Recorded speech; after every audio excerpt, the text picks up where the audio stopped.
Ontem eu deixei para vocês lá na Biblioteca Digital uma indicação literária. São os Contos dos Irmãos Grimm. Não sei se vocês já ouviram falar. Bom, esses contos, eles têm características de quando estudamos sobre os griotes. Lembram lá na disciplina de História que eles têm um trabalho que é passado de geração em geração? São histórias que o povo conta, que é passado de geração em geração. Bom, os irmãos Grimm, de origem alemã, eles fizeram uma coletânea de contos populares e esses contos ganharam o nome de os Contos dos Irmãos Grimm, que são contos conhecidos mundialmente. Bom, neste bimestre a gente vai estar trabalhando com essa tipologia textual, que é a de contos, e eu deixei para vocês lá uma atividade relacionada ao primeiro conto deste livro.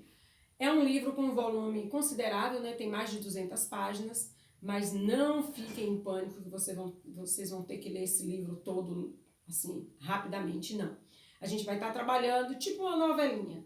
Então, o primeiro conto que foi o do Príncipe Sapo, que foi essa atividade para casa para vocês. Foi um conto bem simples, que ele é introdutório para o nosso assunto de hoje, que é dos sinais de pontuação. Só relembrando, o conto falava sobre uma princesa que em um certo dia, andando pelo bosque, né,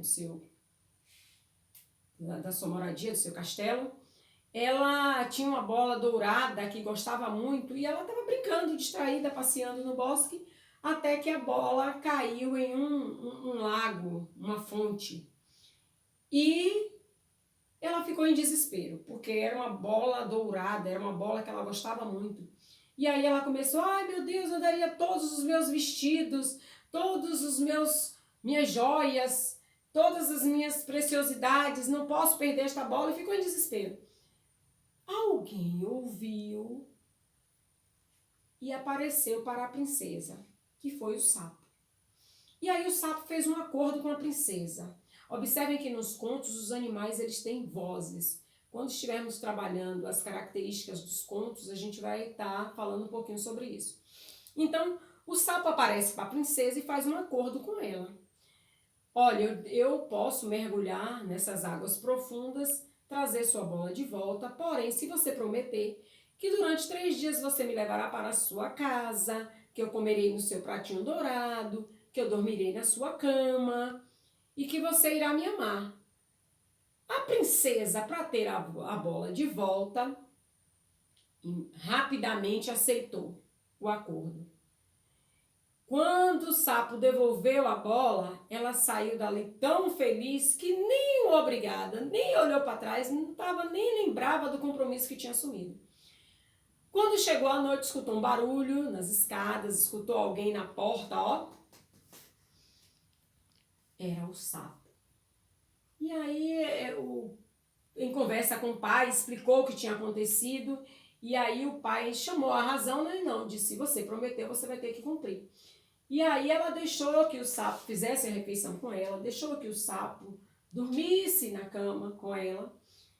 No dia seguinte o sapo foi embora, no segundo dia aconteceu novamente, até que no terceiro dia, quando de repente ela acordou, estava lá um belo príncipe, de olhos tão lindos como ninguém nunca havia visto. E aí essa princesa ficou encantada, ele a convidou para morar no reino dele, e aí surgiu um dos seus servos, né, um dos servos do príncipe, que estava muito triste com o sumiço dele, pois ele havia sofrido um feitiço de uma fada malvada. E aí eles foram embora e casaram-se no reino do príncipe. Bom, os contos de fada, eles trazem como uma de suas características a representação da fala. E essa representação da fala, essa entonação da fala, ela vem bem registrada através dos sinais de pontuação. Pensem, se não existissem os sinais de pontuação e a gente falasse tudo de maneira disparada, não daria para entender nada, né? Pois a escrita, ela é a representação da fala, e esses sinais de pontuação são eles que dão um tom, dão um toque a mais para que a gente venha entender o ritmo, a entonação de algo que foi dito. Vamos entender um pouco mais. Aí eu trouxe aqui exemplo. Hoje choveu. Percebam que no final da frase tem um ponto final. Esse ponto final, ele pode vir tanto em uma frase afirmativa como numa frase negativa. As mesmas palavras. Hoje choveu. Percebam a entonação.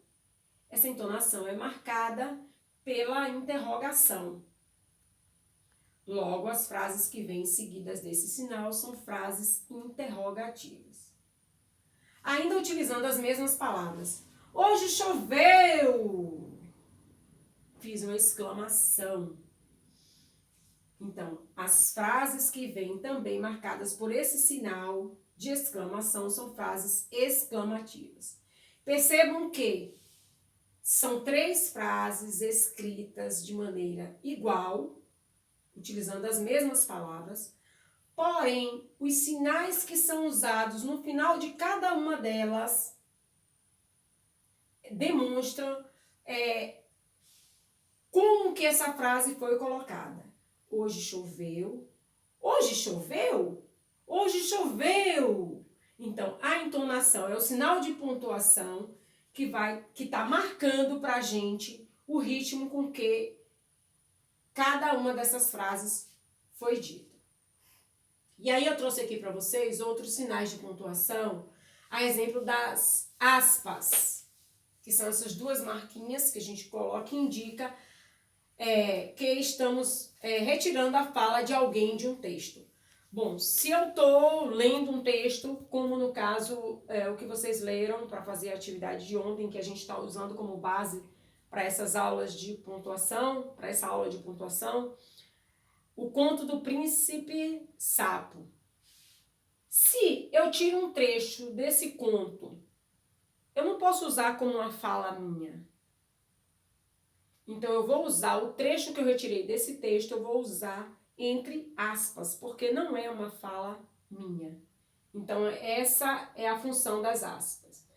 É marcar que aquela fala, que aquela expressão não é sua, é de alguém, é de uma outra pessoa. Aí eu tenho o ponto final, que já falamos, que ele pode vir que ele vem no final das frases, pode vir no final de uma frase afirmativa ou de uma frase negativa. Tenho também o travessão. O travessão, ele indica que alguém vai falar. Tenho os 2 pontos, que é usado para dar uma explicação, para enumerar algo. Por exemplo, Rebeca vá ao mercado e compre. O que Rebeca vai comprar? Então, para enumerar o que Rebeca vai comprar, eu uso os 2 pontos. Aí eu vou dizer, compre sabão, detergente, vassoura. Então, todos esses materiais de limpeza que eu disse que é para Rebeca comprar, eu vou estar aí agora fazendo uso de um outro sinal, que no caso aí é a vírgula, que serve para indicar uma pequena pausa na leitura. Se eu disse, Rebeca vá ao mercado e compre, usei 2 pontos, que foi usado para explicar o que ela vai trazer. A explicação de enumerar as coisas que ela vai trazer. E aí essas coisas foram separadas, esses itens foram separados pela pausa que eu fiz ao indicar sabão, detergente, vassoura. Um outro ponto também, um outro sinal de pontuação que eu trago aqui, são as reticências, que são usadas para indicar uma interrupção de pensamento. Ai, não vejo a hora de retornarmos às aulas presenciais.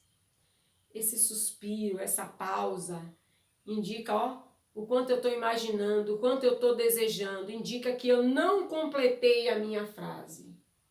Então, indica uma interrupção de pensamento. Quando isso ocorre, eu uso a reticências. Bom, hoje vocês terão uma atividade no caderno de português no caderno de português sobre os sinais de pontuação. Então, não deixe de fazer, gente, fiquem muito atentos, não deixe de fazer nenhuma das atividades.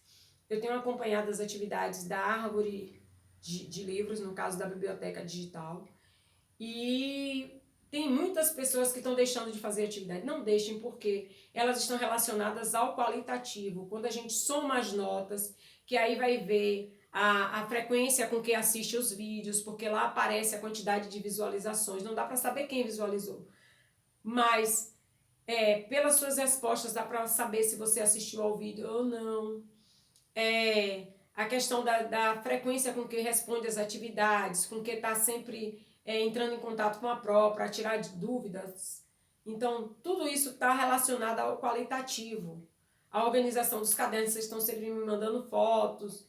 Então, fiquem atentos, respondam as atividades digitais, não deixem de fazer nem as de caderno, tá bom? Um abraço, até a próxima. Saudade de vocês, dos nossos encontros pela manhã. Beijos!